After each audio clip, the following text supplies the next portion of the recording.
So ayan guys, may bigay yung kumari ko na papaya. So babalatan ko siya, mas masarap siya manibalang pa. Masarap siya kainin kapag manibalang pa.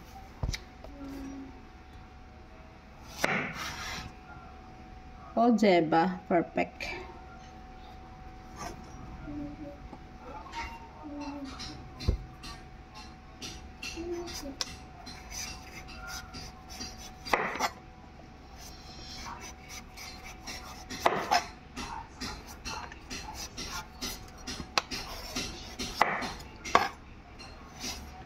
Masarap sana siya yung medyo hilaw-hilaw pa siya. Isaw-saw sa suka at asin, di ba guys? Di ba ang ganda ng kulay? Kukunin ko yung buto nito at itatanim ko.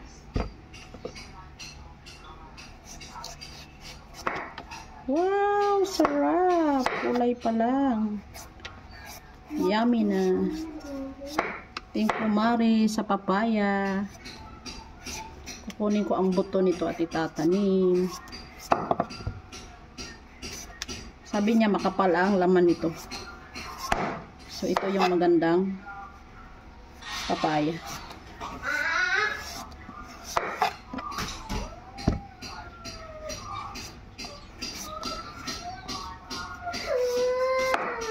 Wait, love.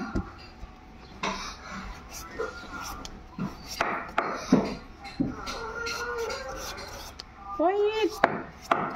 Diba? Pink na pink.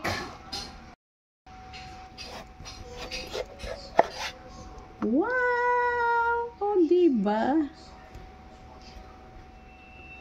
Yung kalahati, yung dito lang ang kukunin kong buto, guys. Kasi pag dito daw, lalaki yun. Iwan ko lang kung totoo, no? Totoo ba yun, guys?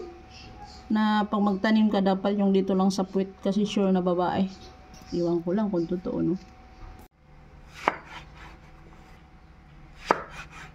Then, kukunin ko siya. Ito yung patutuyuin ko, guys.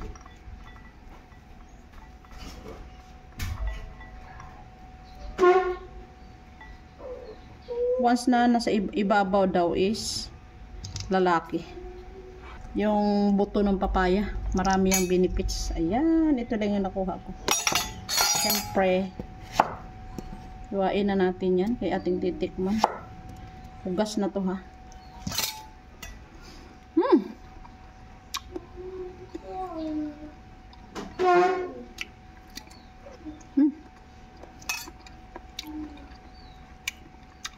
Ang kapal ng laman.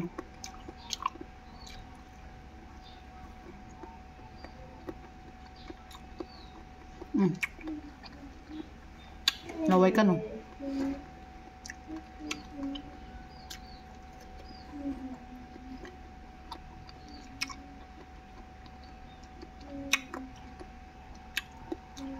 Iba talaga ang fresh, no? Pero mas bit ko din yung medyo malutong-lutong pa kasi masarap isaw-saw sa asin. Pero try natin isaw-saw sa asin.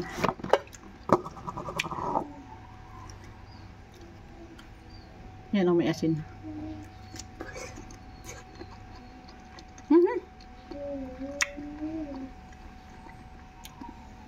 Sarap, sarap.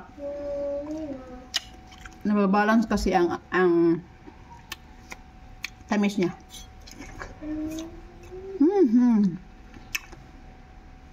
Thank you, Mari, sa papapaya mo.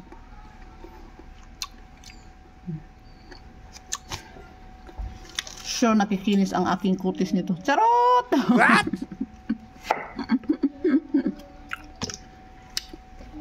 Saw natin sa asin.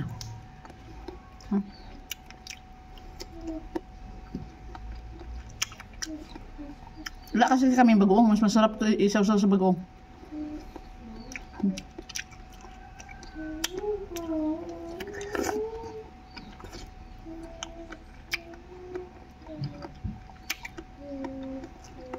Ano to?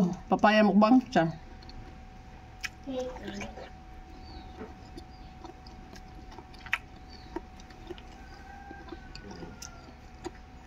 Sarap. Bye guys. Thank you for watching.